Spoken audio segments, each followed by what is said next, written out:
Hi, everyone, and welcome. Thank you so much for joining.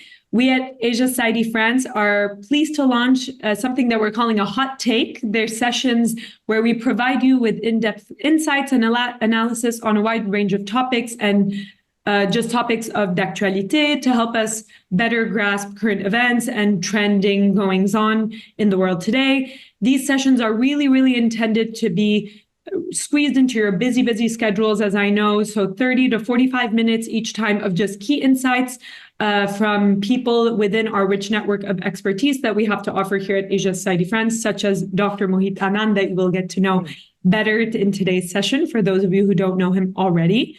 So for today's first ever official hot take session, we are hosting a debrief on the nuances and the significance of President Macron's visit to India, with Dr. Mohit Anand, who you have on your screens as well, who is the Distinguished Director of Operations at Emlyon for the India market. He's also an emerging markets expert, so he's going to provide us what I think is going to be a great comprehensive analysis of this momentous diplomatic affair.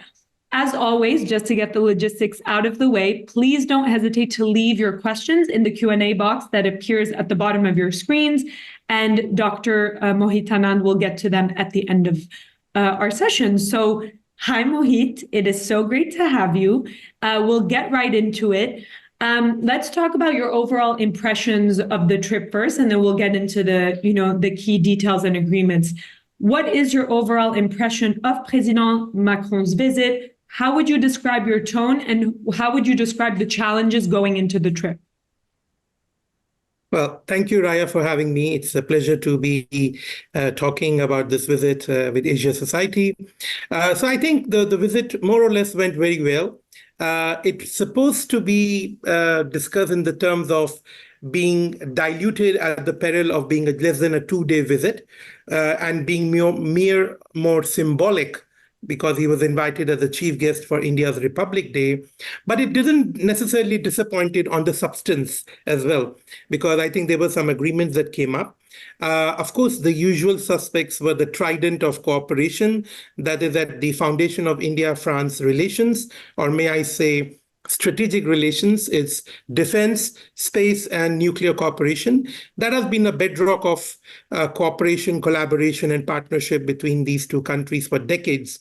And it goes back decades ago, when the rest of the world puts economic and technological sanctions on India due to the nuclear test. It was France that came to the rescue. So I think that, keeping that in the context, the visit went very well, which was just around 34 hours, covering 2 cities. It went to Jaipur, and then he was a chief guest at the Republic Day. Just to give you a context, in India, Republic Day is exactly what it is, which is the défilé and the 14 Juillet for France. We do it our way, of course. But inviting a state of the state head of another country is a tradition. And just to give you an insight, France is the honor country which has received this honor 6 times over the past 75 years, highest for any country. The next only is UK and Russia, 5 times each. So I think that symbolism is equally important. So it went well. There were many agreements that were signed. And I think moving ahead, both leaders also realized, which I think was a very fresh tone of discourse during the visit, was that it didn't focus necessarily only on this 3 tridents or 3 pillars of relation. It went into other areas. So I think overall the visit was very well received and very well in terms of outcome. Okay, perfect. That's you've teed up what I wanted to ask you perfectly, which is, if you look at it then a little bit more closely, then what do you think you could what is your overall impression or of the key agreements or the discussions that did take place during the visit? Maybe any significant collaborative announcement? What stood out to you? Maybe it's industry specific, economic, trade specific, etc. Yeah. So of course, one area is that both leaders have agreed to further bolster the economic and trade ties, which obviously remain very, very low, and I repeat the word very, very low compared to the potential of economic and trade cooperation. Just to give you an idea, France is India's fifth largest partner in Europe. Its trade with India is roughly around $14 billion for the last year. It is half that of what India have with Germany. So it puts things in perspective that yes, on the areas of defense space, it is working well because that's a strategic partnership, and that's a compulsion for India to have that to further diversify its basket away from Russia. But I think now is the time that honestly both leaders have realized over the last 2-3 years, and particularly during this visit, now is the time to further diversify and further broaden and deepen the relationship beyond the space, defense, and nuclear partnership. So I think based on my analysis, there are three key areas and the three key takeaways in terms of agreements. One is definitely finance, economy, trade, foreign investment, and all that. With the ongoing discussion of India-European Free Trade Agreement, which, by the way, restarted during French presidency of European Union a few years back. So I think they want to give it a heads up to further accelerate it. That would have a windfall gain for France and India particularly. The other area is that how India and France can open up and further invite partnerships in doing businesses of companies, setting up businesses, FDI, which is still very low. I mean, France is just top 11th FDI investor in India. I mean, compared to its investment in other countries, I think it needs to go up, and vice versa for India going to France. So I think that's one area where both countries have come up with, discussion how to take it further. There is this India-French Chamber and the CEO forum that happens to discuss ways to look at ease of doing business and how to facilitate businesses across both the markets. The second is education and STEM, science, technology, engineering, and mathematics, areas in which India and France can collaborate. The number of Indian students going to France has increased considerably over the last few years, but not to the same level as it has to English-speaking countries. So I think in that sense, France has realized that it wants to also promote France as a country where students come. They learn French and they also do education in French medium. So I think that's where they have proposed Class International program, where they will invite thousands of Indian students to come learn French, and then they go into other degrees. Particularly for that, they have declared 2026 as India-France Year of Innovation. So a lot of science, technology, and innovation forums, seminars, and collaboration will happen. There is also a joint action group of India and France on science, technology, and research that meets roughly every year. They do joint funding. And of course, President Macron, in his very popular tweet, said that he wants to increase the number of Indian students coming to France by 3 times in just 6 years, from roughly 10,000 to 30,000. I mean, it's a good news for my school and for other business schools, but I think for that need to be done realistically, France and India needs to promote bilateral exchange of students, faculty research, academia partnerships, research collaborations. That is happening. And just to give an example of it, India and France have now what we call as India-France Knowledge Summit, where Emlyon and other schools are very active in it. So I think it's a step in right direction. And that's the second pillar. The third and the final pillar, I think, is a low-hanging fruit, which is travel, tourism, people-to-people, cultural contacts, because that gives visibility, that improves the perception. And I think that has happened with greater flights, relatively better visa regime and facilitation. It's still very complicated, but it has been streamlined. And I think that will help to facilitate more travel, tourism, and people-to-people, cultural-to-cultural immersions. And I think these are the 3 areas which have been outlined. One of the most important agreement that has been signed is basically the agreement between Airbus and Tata Advanced Limited, which is setting up an assembly line for helicopters being assembled in India. Again, that would make, I think, for Airbus, India as the 4th country outside US, Canada, and China to have an assembly line. So that's a big thing. And it does well for India because it's in line with India's Make in India initiative, to assemble, make in India and make for world. So I think that will help. At the same time, India and France would also want to focus on joint design, development, production, and sale of defense equipment. And that's where Safran is planning to do some kind of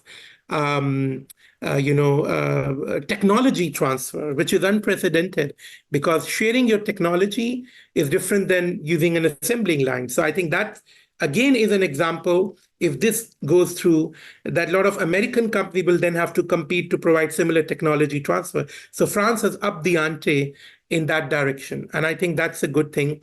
Safran has done, probably it would also spill over to fighter jets and nuclear submarine, cooperation and pacts in coming time. So I think these are the major key takeaways.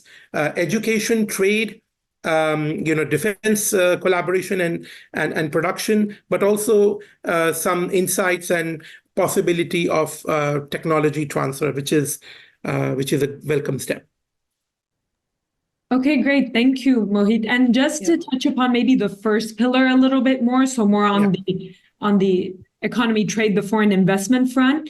You did talk about the free trade agreement. What are other maybe catalyzers or enablers that you think could push this pillar particularly more on that front? Because you talked about it in education and for the defense pillar more like, but what do you think could be more done on that front, whether it's on the French side or Indian side?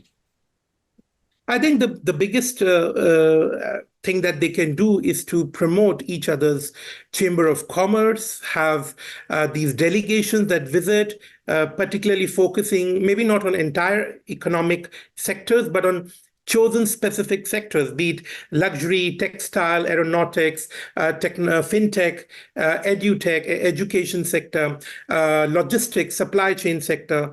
And I think India in particular would like to see and invest in sectors where they think they might have an advantage, let's say pharmaceutical, IT-enabled industries, digital and fintech. For example, India's digital interface, UPI, is now you can pay through that on Eiffel Tower, for example. So I think that needs to be done.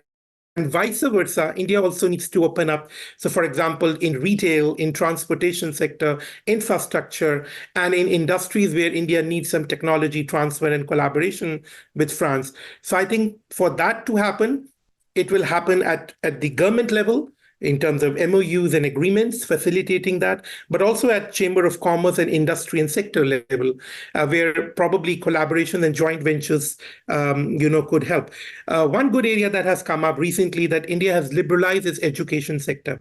The new education policy 3 years back, and recently the government of India has announced, allowing foreign universities to open up campus with relatively easier regulations is a step in that direction. So I think French universities and academic institutions like ours would want to take this advantage and be ready for capturing Indian market to train Indian managers for India and for the world. So I think these are the two areas in which it would work. The other is, of course, facilitation, which is improving visa regime, which for Indians is a bigger problem because getting visa is relatively tough. I mean, that.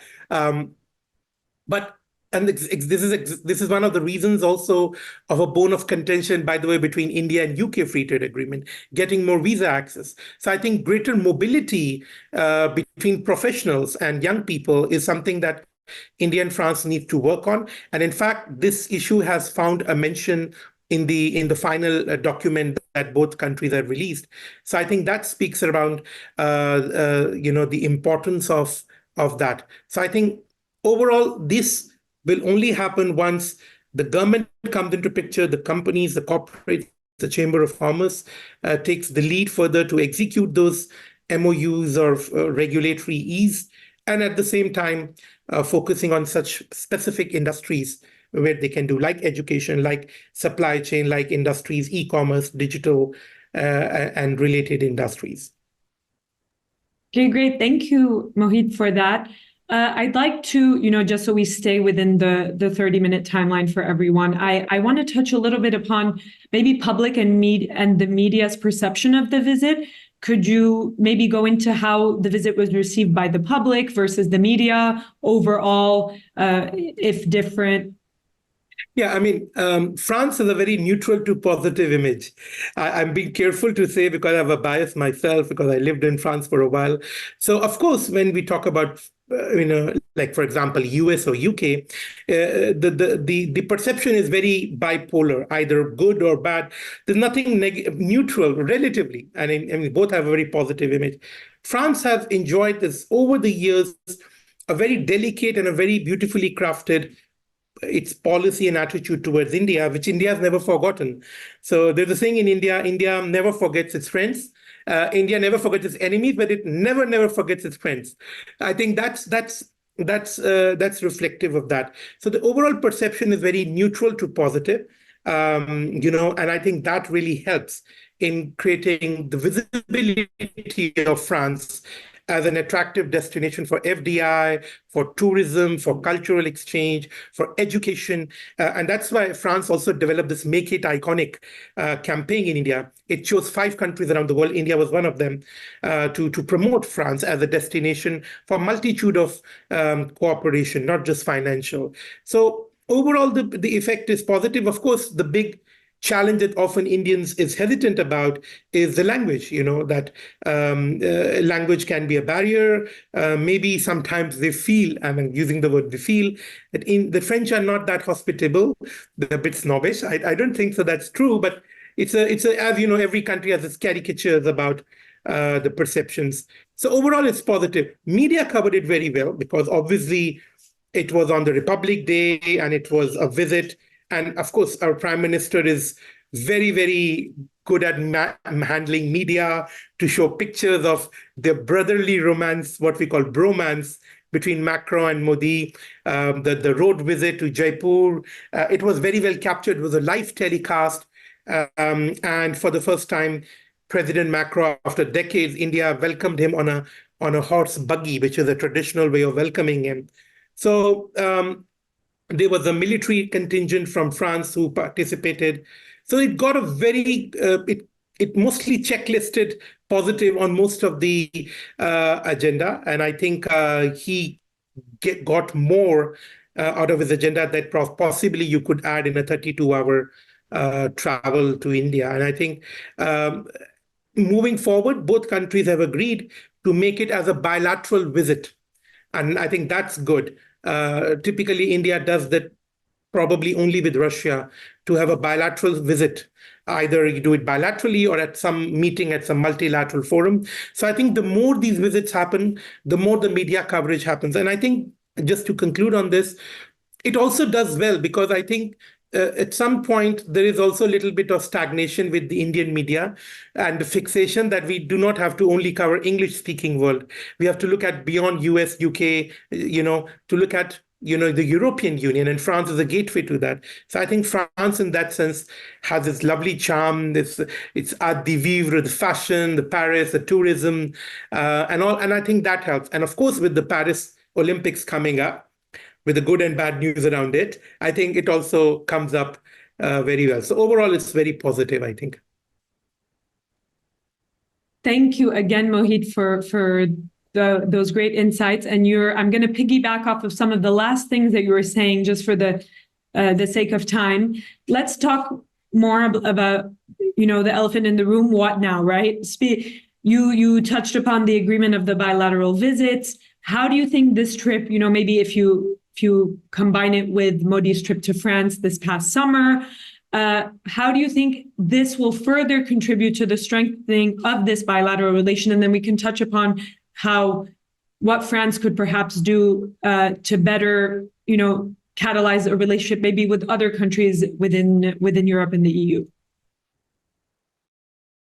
Okay, so I think one thing that they have done a little bit to discuss, which might be under the wraps, but they are going to do is to operationalize many of the MOUs signed during the historic 2018 state visit of Macron to India. This was Macron's, fourth visit or meeting with Modi in the last 6 months. So it's a lot, even from a diplomatic perspective. But that's good. I think one thing they have to do is to now walk the talk on the MOU signed. MOUs are done and dusted. Now, how do we go into execution, its implementation? And that's where both countries have to really say, okay, let's take a pause on our existing collaborations and further MOUs, and let's take a pause and look and reflect on how do we further execute and accelerate the execution of MOUs, be it in defense, trade, economy, and other areas. So that's point number one. Point number two, I think moving forward, as I said, both countries have realized that we have to diversify our relation beyond defense, space, and nuclear. And they have done with trade, economy, education, technology. And I think the other areas where they are participating and they are going forward are India and France are the founders of International Solar Alliance. So I think they're putting up a center, jointly funded center in Senegal. They are also working on some kind of collaboration between India and France on intelligence sharing, maritime security, AI, cybersecurity, counterintelligence, on digital finance, clean energy, renewable energy, climate action. And I think that's where both countries are most of the time, convergent in their ideas and strategies. So I think that's where, if you get strength on other fronts moving forward, that will help to further bolster the relationship. And I think that's where they have to focus. Of course, for me, the biggest challenge is the devil isn't in the detail, which is how do you activate and channelize and execute the existing MOUs, because the success of existing MOUs will give you confidence to do further collaboration. So I think that's where they have to focus. The last point, where the sky is the limit or the seabed is the limit, is Indo-Pacific. India and France have, agreed that both of them have deep vested interest in Indo-Pacific region because of the geopolitical hotspots. You know about what's happening a little bit on the west side on Ukraine, Israel, the Houthi, the Somali pirates, and China's aggressive posturing. So I think India and France collaborate on that. And I think that's where the military drills and other intelligence sharing will help. But I think, again, using Indo-Pacific as an area where both of them can collaborate in terms of trade, with other countries. And that's where India has included France in the membership of Indian Ocean Region Association because of its Reunion Island. So I think Indo-Pacific will remain in coming years a very strong pillar of its further collaboration beyond the usual strategic areas as well.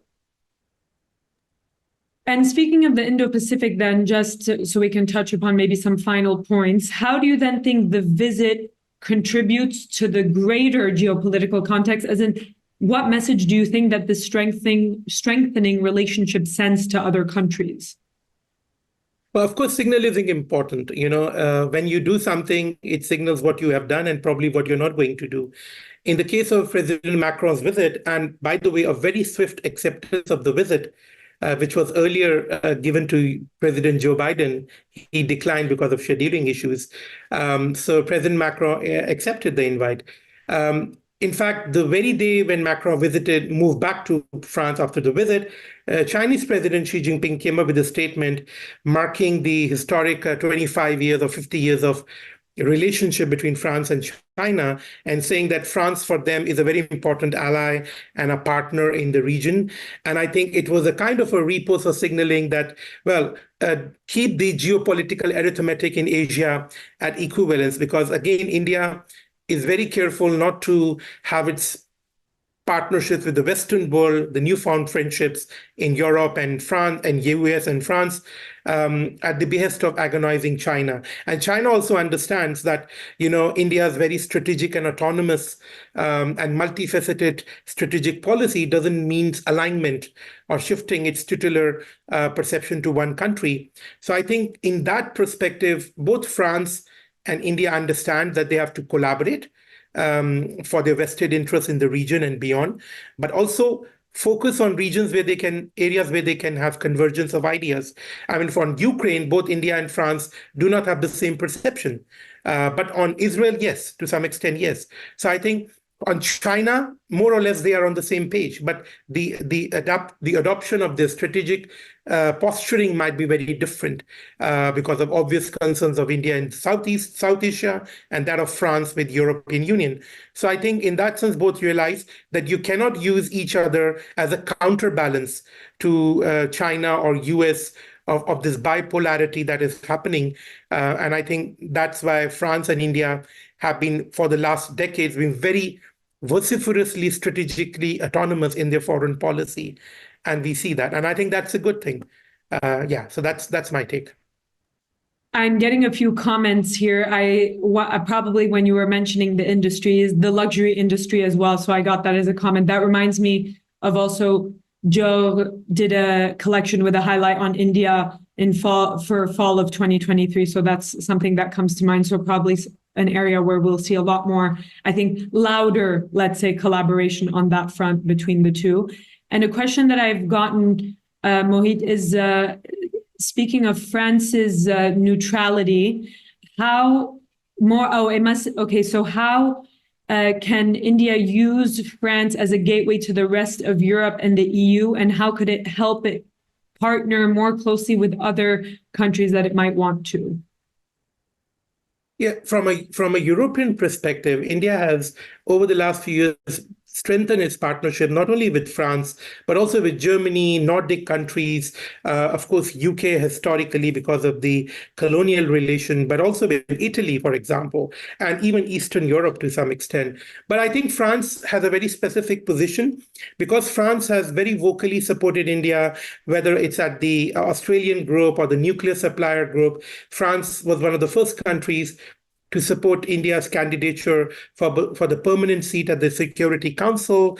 It has condemned terrorist attacks and not wielded sanctions on India. So I think in that sense, France, although being very neutral, has taken certain positions which have been pro-India, and I think that has helped.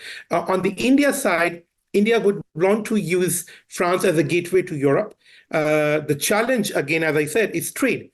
At the end, all these diplomatic trips and niceties and high-table dinners are good. At the end, it's all about money. It's about economic monetization of relationship at both ends. And I think that would only happen once both countries' amount of trade, in both in depth and breadth, increases. And for that, both countries have to work. That's why I identified economy and trade as the first pillar. I mean, India has very strong trade with Netherlands and Germany and Italy and Belgium, and France is the fifth. So I think how can France move up, or how can India also move up, ramp up its exports, and how can France help to finalize the Indo-European Free Trade Agreement? And that's taking more than a decade now. I mean, that's too much. I mean, Vietnam was able to have a FTA with European Union. India needs to rapidly do that. And therefore, France can be really helpful in that. And I think that was also, again, mentioned very rapidly in the statement. So I think that's the area where they are going to work on more further. Another question I have for you, Mohit, today is we have someone who asked, I would like to deploy funds in India. Are there good opportunities in private equity in India? Yeah, of course there are. You can contact me directly. I'm just kidding. But of course there are. I mean, India has, over the last one month, we have seen one of the highest, the India's stock market, Sensex, has increased dramatically, giving wonderful results in spite of the geopolitical turmoil that has, rattled the world. India is the fastest growing economy, large major economy. It became the fifth largest economy in the world. And I think that speaks itself. Just, I think, week ago or 2 weeks ago, it became the fourth largest stock market, overtaking Hong Kong. So I think it speaks a lot. I mean, of course, it's a big market. Having a small piece of cake is good, but the devil is in the detail, experts and studies suggest that it seems to be an attractive market, but you have to play down your cards very smartly, how to enter, with whom, how, when, where, and what strategy. And that requires a lot of international business and strategic experience of experts and consultants. And of course, I'm sure you can find that there. It's a big market. And I think now is the time to enter, not merely because China is stagnating or its growth has reduced, not merely you want to have a China plus strategy, but because look at India as a huge domestic market. And that's why you see Apple, Samsung, even there is a talk of Tesla coming to India. So I think that also speaks that it's not a market just to sell, but also to source and serve. And I think that's where we should look at it. Well said. Thank you, Mohit. And to the attendee who asked the question, don't hesitate to contact me, and we can connect you with Mohit and other experts to help answer all kinds of questions. That's the beauty of Asia Society France, is the convening power of wonderful experts such as Mohit. And with that, I will conclude today's session. Mohit, thank you so much for all of your insights. It's a pleasure seeing you again.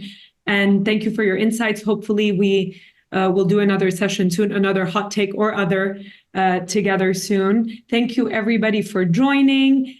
And please sign up to Asia Society France updates on our website if you're not already on there. Oh, you got a message. Thank you very much, Doctor. Very insightful.